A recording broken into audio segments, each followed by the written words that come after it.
Good morning. I'm Lieutenant Rex Ingram, and I'm honored, privileged, and humbled to speak to all of you today.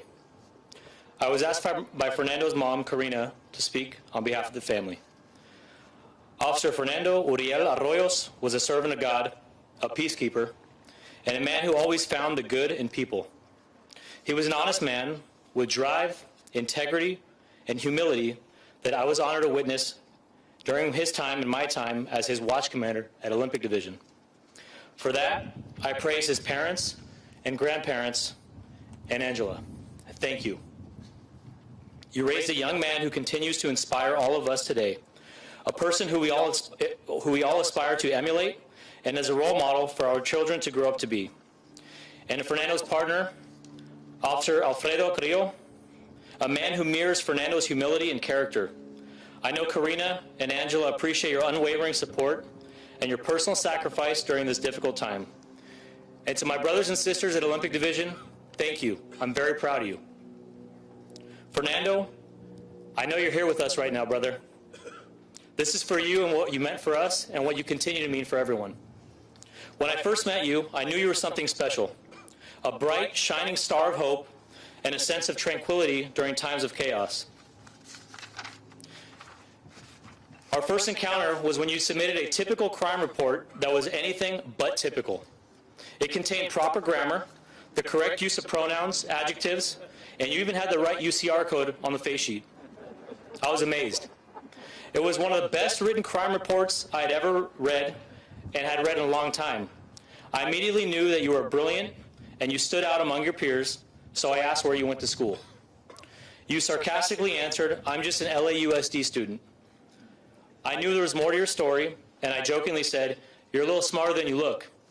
So you shifted your gaze, and I asked you again while I chuckled.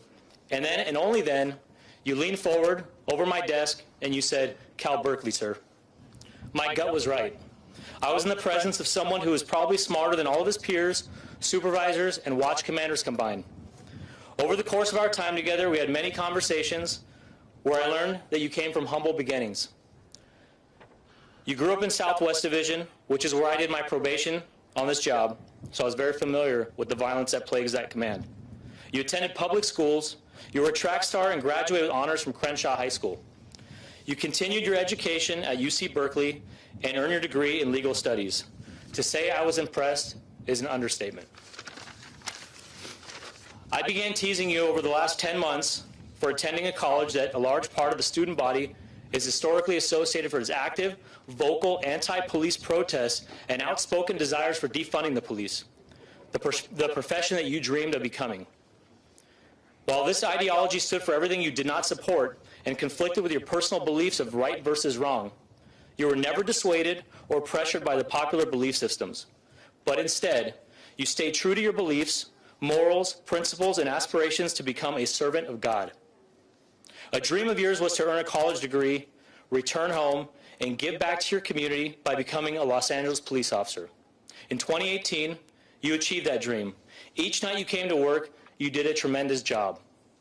During the pandemic, during the worst times in modern law enforcement history, you did so every day to the best of your ability. You always had a smile, you had compassion, and had a work ethic that was invaluable to the people you encountered both on and off duty.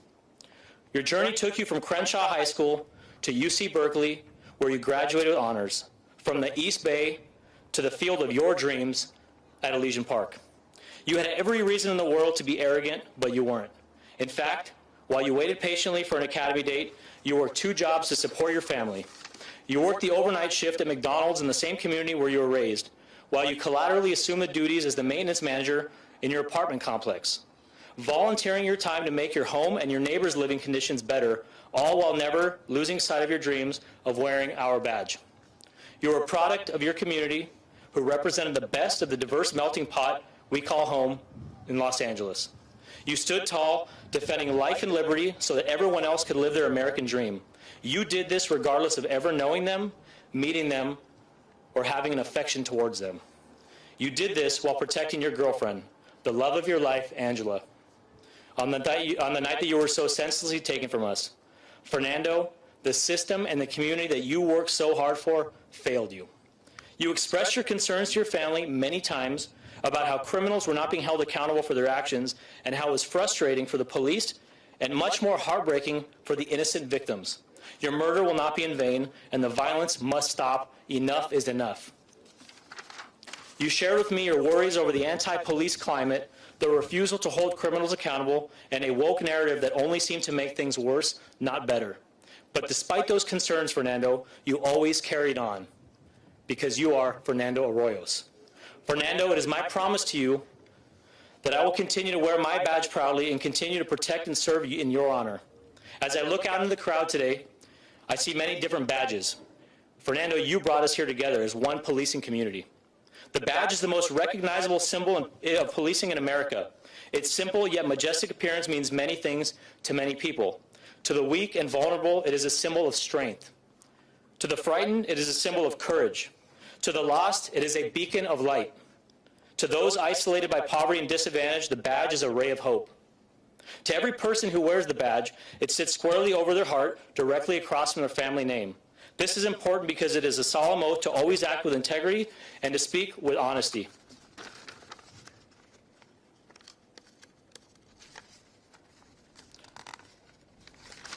It is a sacred promise to treat everyone, both inside and outside of our policing facilities and stations, with fairness, respect, dignity, and compassion.